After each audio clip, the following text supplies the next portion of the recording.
बिस्मिल्लाहिर्रहमानिर्रहीम। मुझे मेरा शौहर इतवार वाले दिन अपने दोस्त के घर पार्टी पे ले जाता, जहाँ खाने के बाद मुझे होश न रहता। सुबह उठती तो मेरा पूरा वजूद दर्द कर रहा होता। एक दिन मैंने वहाँ जाकर कुछ न खाया और बेहोश होने का ड्रामा किया। मेरी हैरत की इंतहा न रही जब मेरा शौहर अपने दोस्त की बीवी को रूम में लेके गया और शौहर के दोस्त ने मेरा हाथ तोबा तोबा। मेरी शादी को अभी चंद ही दिन गुजरे थे। इतवार के रोज़ मेरा शौहर दोपहर को कहीं चला गया। नई नई शादी हुई थी, इसलिए मैं रोज़ शाम को तैयार हो जाती। आज भी मैं एक खूबसूरत जोड़ा पहना था, तैयार भी हुई थी, लेकिन मेरा शौहर असगर शाम को घर आया तो उसके हाथ में शॉपिंग बैग था। उसने वो शॉपिंग बैग मेरे हाथ में थमा दिया और बोला, इसे पहन कर तैयार हो जाओ। मैं हैरत से असगर की तरफ देखने लगी। मैंने कहा, मैं पहले ही तैयार हूँ। कहने लगा, जो जोड़ा मैं अभी तुम्हारे लिए आया हूँ इसे पहनो और तैयार हो जाओ। मैं शॉपिंग बैग लेकर अपने कमरे में आ गई। जब मैं वो जोड़ा देखा तो मेरी आंखें दंग रह गई। वो तो बहुत ज़्यादा फैंसी और कीमती किस्म की मैक्सी थी। मैंने कहा, असगर ये तो बहुत ज़्यादा फैंसी है। असगर कहने लगा, मेरे दोस्त के घर पार्टी, इसलिए जल्दी से तैयार हो जाओ। इतनी कीमती और फैंसी मैक्सी लाने की क्या ज़रूरत थी? मेरी शादी पर असगर ने बरी में एक जोड़ा भी नहीं लगाया था।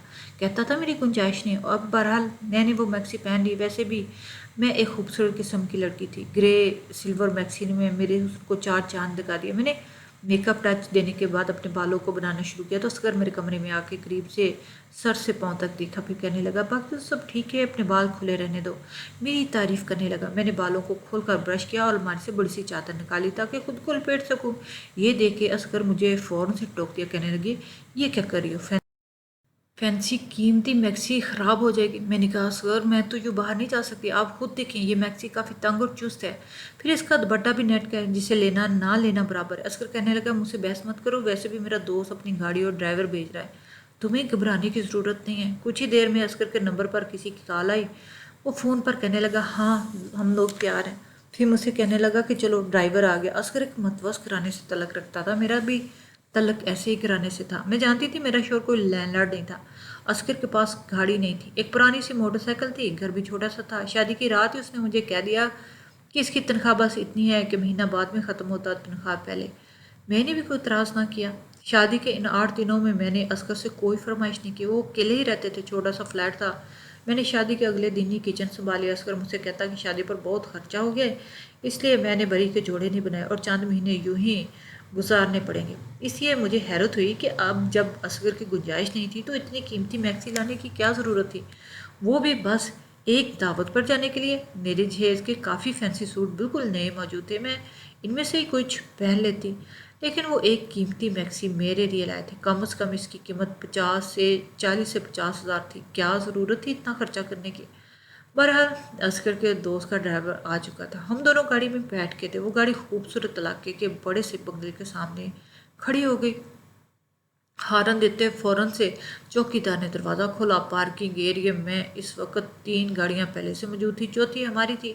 साइड पर बगीचा भी बेहद कीमती और खूबसूरत फूलों से सजा हुआ था, लेकिन वहां पर इतनी लाइटिंग नहीं थी जैसे कि दावतों पर होती है। असगर मेरा हाथ पकड़कर मुझे अंदर लॉन्च में ले गया। मेरी मैक्सी काफ़ी चुस्त किस्म की थी और इस बार सितम ये है कि दुपट्टा भी नेट का। जैसे मैं अंदर गई तो अंदर मुझे सिवाय मर्दों के कोई नज़र नहीं आया। वहाँ कोई भी खातून मेरे अलावा नहीं थी। ये देखकर मैं बुरी तरह से नर्वस हो गई। ये कैसी दावत है जहाँ सब मर्द थे, ख़वातीन थी?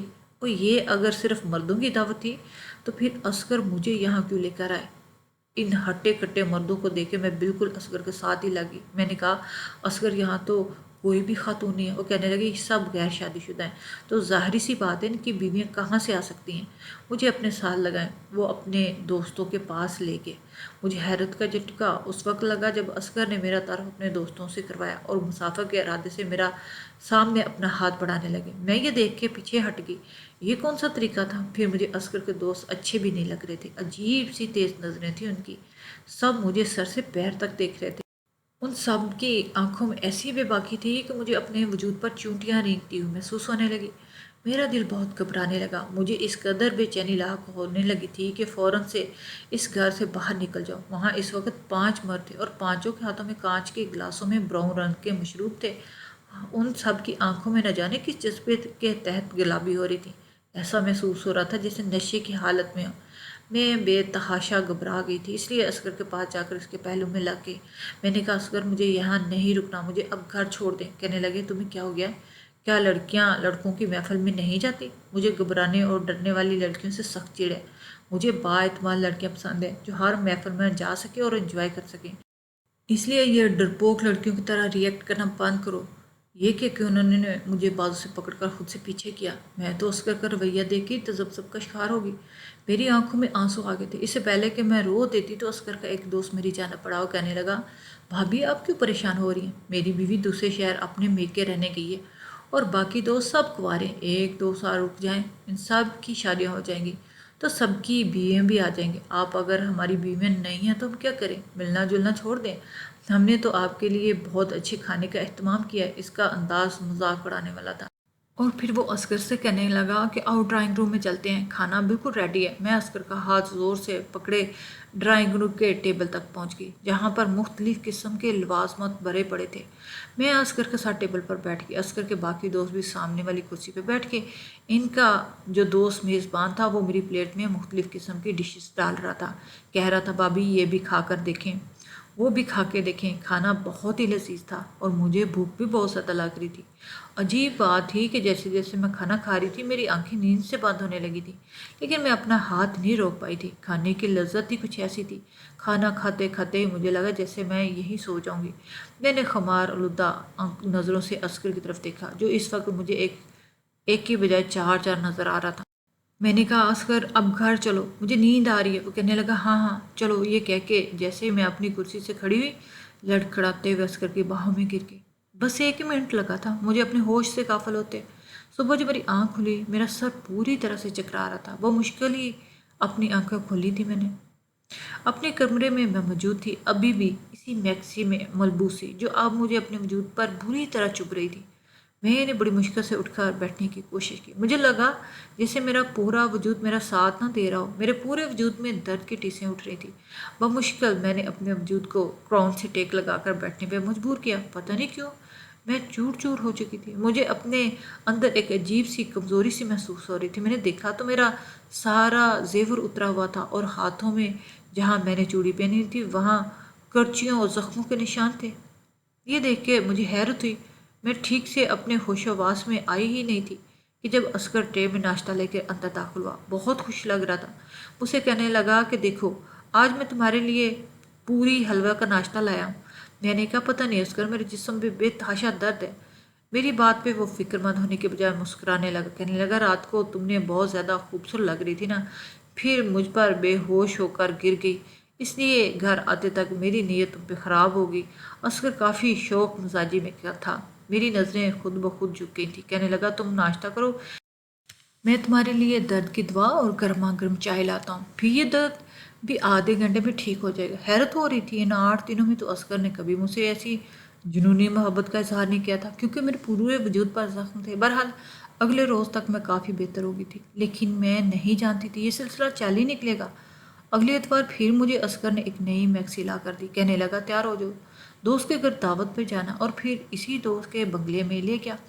اس بار تو اس کے دوست نے مجھ سے پہلے سے زیادہ بے تکلفی سے کہنے لگا بھابھی آپ کے حسن کے تو ہم دیوانے ہو گئے ہیں۔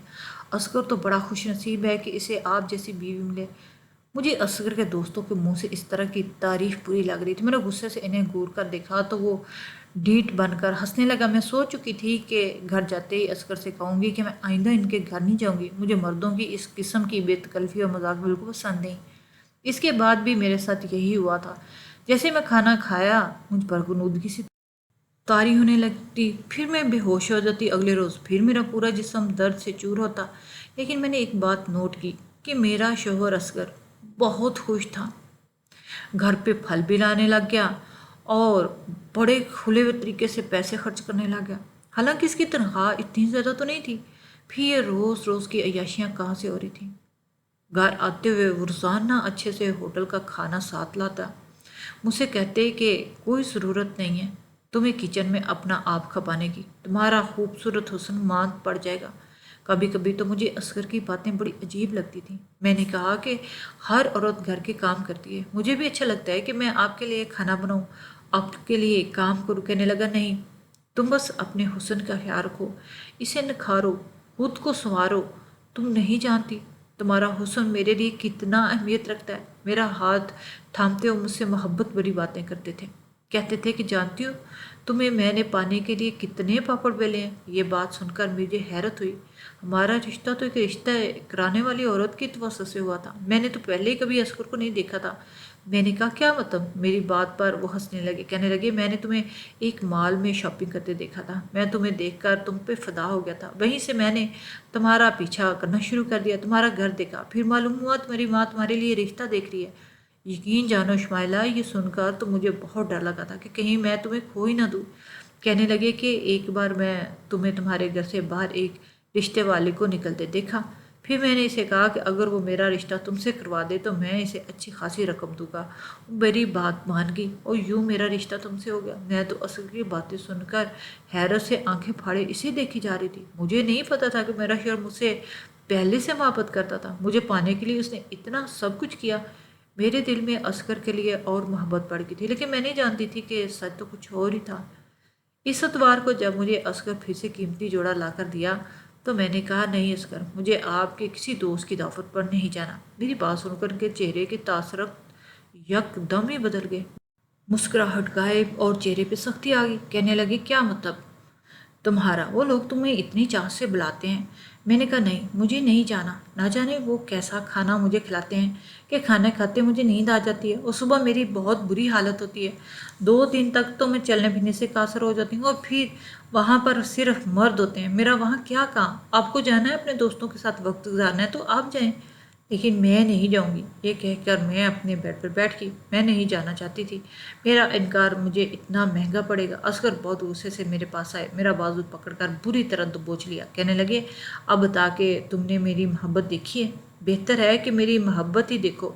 मुझे इनकार नहीं चाहिए। शुमाइला, अगर तुमने मेरी किसी बात से बेख्तलाफ किया तो तुम नहीं जानती मैं गुस्से का कितना पागल इंसान हूँ। क्या कोई इतनी बड़ी बात तो नहीं थी जो मैंने इसे कही थी। लेकिन असगर का गुस्सा यूं था जैसे वाकई मुझे जान से मार डालेगा। अपनी सुर्ख आंखें वो मेरी आंखों में गाड़े बड़े कसबनाक लहजे से कह रहे थे। मेरा दिल तो अपने शोहर का ये रवैया देख के घबरा ही गया था। मैंने फिर कोई इख्तलाफ नहीं किया और वहाँ चली गई। लेकिन मुझे ये सब अच्छा नहीं लग रहा था। ना जाने क्यों टेबल पर मुझे मज़े के खाने भी अब आज बुरे लग रहे थे, क्योंकि ये मुझे होश हवास से गाफिल कर देते। मैं बहुत कम सालन अपने प्लेट में डाला और लगा लगा कर नान खा रही थी। लेकिन जैसे ही असगर के दोस्त की नज़र मुझ पर पड़ी तो कहने लगा भाभी क्या बात है, अब खाना ठीक से नहीं खा रही। मैंने कहा मुझे भूख नहीं है। मेरा ये कहना था कि इसने एक अजीब तरह का इशारा असगर को किया था। ये देख के मेरे हवास गुम हो गए थे। असगर ने सामने बड़ी बिरयानी से मेरी प्लेट भर दी थी। कहने लगा पूरा ख़त्म करो। वो घूरती हुई नज़रों से मुझे कह रहे थे। मैंने वो मुश्किल वो चावल ख़त्म किए और खाते मेरी वही हालत होगी। अब तो मुझे असगर पर भी शक होने लगा था कि अगले एतवार आने से पहले मैंने तबीयत ख़राब का बहाना किया और मैं के चले। मेरी छोटी बहन के रिश्ते की बात चल रही थी। छोटी सी मंगनी की रस्म घर पर ही थी। मेरी बहन शॉपिंग पर गई तो मुझे भी साथ ले गई। वहीं मेरी मुलाकात असगर उन 5 दोस्तों में से एक दोस्त से होगी। वो बातों के दौरान बार बार मेरी बहन को देख रहा था। कहने लगा भाभी इस बार हमारे घर आई तो अपनी बहन को ज़रूर लाइएगा। ये भी आपकी तरह बड़ी कमाल चीज़ है। मुझे इस शख्स की बात बहुत बुरी लगी। मेरी बहन भी उसे घूर कर देखने लगी। मैंने कहा कि आपको तमीज़ नहीं है बात करने की। मेरा लहजा बुलंद हो गया। इस पास आस पास गुजरने वाले लोग भी वहीं खड़े हो गए। ये देखकर इस शख्स को भी गुस्सा आ गया। कहने लगा तमीज़ का मतलब क्या है पता है तुझे। हम औरत देखकर तमीज़ करते हैं और तू इस काबिल नहीं है कि तेरी इज्जत और तमीज़ की जाए। मैंने कहा ज़ुबान संभाल के बात करो। वो कहने लगा क्यों, सच बहुत चुभ रहा है ना तुम्हें। तुम 2 टके की औरत हो और मुझसे तमीज़ की बात कर रही हो। ये लफ्ज़ सुनकर मुझे उस पर इतना गुस्सा आया। मैंने एक ज़ोरदार थप्पड़ इसके मुंह पे दे मारा। इस थप्पड़ की गूंज जिसने भी सुनी तमाम लोग वहाँ खड़े हो गए थे। कुछ कहने लगे कि मोहतरमा अगर इस शख्स ने आपके साथ बदतमीज़ी की थी तो हम इसकी तबीयत अभी साफ़ कर देते हैं। कुछ नौजवानों ने तो आज सीने चढ़ा ली थी। मेरा तो जी चाह रहा था कि कहूँ कि मुंह तोड़ दो इस शख्स का, जिसे औरत से बात करने की तमीज़ तक नहीं थी। मैंने सोचा कि घर जाके असगर को इसकी हरकत बताऊंगी। वो लोग कितने बदतमीज़ हैं। वो हर इतवार मुझे ज़बरदस्ती इनके घर लेके जाता है। इनकी नज़र में तो किसी बहन बेटी की इज्जत ही नहीं। इससे पहले कि वहाँ खड़े नौजवान इस शख्स की अच्छी दुर्गत बनाते हुए कहने लगे ये बाजारू औरत है, जिस्म फरोशी का काम करती है और मैं इसका गाहक हूँ, बस यहाँ पर तमाशा बना रही है। मेरा ये सुनना था कि मेरे होश उड़ गए। میں نے کہا یہ بکواس کر رہا ہے۔ یہ سن کے کہنے لگا کہ تم اتوار کو کیا کرنے ہمارے بنگلے میں آتی ہو، وہ بھی تب جب کہ تم جانتی ہو کہ وہاں تمہارے علاوہ کوئی عورت نہیں۔ اس کے بعد جو بات اس شخص نے مجھ سے کی، پہلے میرا دماغ چکرا کے رہ گیا۔ کہنے لگا اگر میری بات پہ یقین نہ ہو تو اس اتوار کو آنا ہمارے گھر، تمہیں میں ایسا سبق سکھاؤں گا، تمہیں تمہاری صحیح اوقات دکھاؤں گا کہ تم کیا ہو۔ میری بہن میری شکل دیکھ رہی تھی، بہت سے لوگ مجھے عجیب سی نظروں سے دیکھتے ہوئے وہاں سے چلے گئے۔ وہ شخص غصے سے کھڑا تھا، مجھے گھورتے ہوئے وہاں سے چلا گیا۔ میری بہن نے میرا ہاتھ پکڑ کر مجھے گھسیٹتے ہوئے بازار سے باہر لے آئی تھی۔ کہنے لگی آپی یہ سب کیا بکواس کر رہا تھا؟ میں نے کوئی جواب نہیں دیا۔ میرا دماغ تو چکرا گیا تھا، میرا دل گھبرا رہا تھا کہ جیسے ابھی میرے دل کو کچھ ہو جائے گا، وہ پھٹ جائے گا۔ مجھ پر عجیب سی بدحواسی طاری ہونے لگی۔ میری بہن میری غیر حالت دیکھ کر مجھے میں کیلے گئی تھی، لیکن مجھے وہاں پہ چین نہیں آیا تھا۔ میں نے فوراً سے اپنے گھر گئی تو عسکر کا موڈ بہت خراب تھا۔ رہ لیا اپنی ماں کے گھر، اب اگر تو نے میکے رہنا ہے تو تم ورکنگ ڈے پہ جا کر رہنا، ایک اتوار کی ہی تو چھٹی ہوتی ہے، مجھے وہ بھی تم میرا برباد کر دیتی ہو۔ میں نے کوئی جواب نہیں دیا، کیونکہ میں کچھ بھی کہتی وہ مجھ پہ بھڑکتا مکر جاتا۔ اس بار جب وہ مجھے اپنے دوستوں کے گھر لے گیا تو اس وقت اس کا وہی دوست وہاں موجود تھا جس سے میری ملاقات بازار میں ہوئی تھی۔ جیسے میں نے آدھا کھانا کھایا، میں نے فوراً سے کھانسنے لگی، واش روم میں چلی گئی۔ مجھے وہ کھانا اپنے اندر ہضم نہیں ہونے دیا، اس لیے میں نے اپنے حلق میں انگلی مار کر الٹی کر دی۔ جو کچھ کھایا تھا سب باہر آ چکا تھا، اس لیے مجھ پر نشے کا اثر نہیں ہوا تھا۔ میں باہر آئی اور بے ہوش ہونے کا ناٹک کرنے لگی۔ عسکر نے مجھے اپنی باہوں میں لیا، کمرے میں لے گیا، مجھے بیڈ پہ لٹایا۔ وہ ابھی کمرے میں آیا ہی تھا کہ اس کے دوست ابھی کمرے میں آ گئے۔ عسکر کہنے لگا کہ اس بار میں ڈبل قیمت لوں گا۔ جو حشر تم لوگ رات بھر میری بیوی کے ساتھ کرتے ہیں نا، وہ اب بیمار رہنے لگی ہے۔ تم لوگوں کو دیے ہوئے پیسے آدھے تو دوائی اور ڈاکٹر کے خرچے میں چلے جاتے ہیں، مجھے کیا فائدہ ہوا؟ اس کے دوست کہنے لگے ٹھیک ہے ہمیں منظور ہے، تم اس کی جتنی چاہے قیمت لے لو۔ میرا جی چاہا زمین پھٹے اور میں اس میں سما جاؤں۔ میرا ہی شوہر میری عزت کا سودا کر رہا تھا۔ شوہر تو بیوی کا محافظ ہوتا ہے، اسے گندی نظروں سے بچانے کے لیے وہ دستے گریبان ہونے کو گریز نہیں کرتا۔ یہ کیسا شوہر تھا جو اب میرا ہی سودا کر رہا تھا؟ اس سے پہلے کہ وہ لوگ میرے ساتھ کچھ غلط کرتے، پولیس موبائل کا ہارن بنگلے کے باہر بجنے لگا۔ یہ سن کر وہ سب گھبرا گئے۔ میں یہاں آنے سے پہلے پولیس کو ساری انفارمیشن دے چکی تھی۔ جب تک پولیس اندر آئی میں اٹھ کر بیٹھ گئی۔